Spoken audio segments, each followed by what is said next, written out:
Hey everyone, welcome back. In this video, I'll show you how to replace a word in Microsoft Word online, a quick trick that will save you a lot of time when editing documents. First, open your browser and go to Microsoft 365 online. Sign in with your Microsoft account, or create one if you don't have it yet.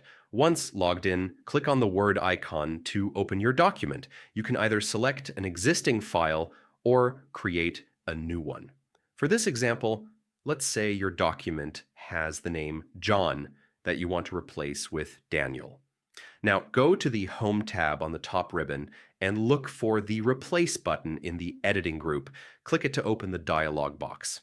In the Find field, type John, and in the Replace With field, type Daniel. If you want to replace every instance at once, click Replace All.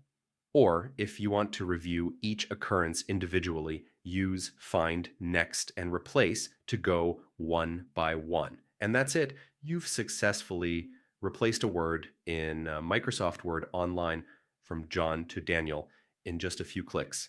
If this helped you, don't forget to like, subscribe, and hit the bell for more quick Microsoft Word tips.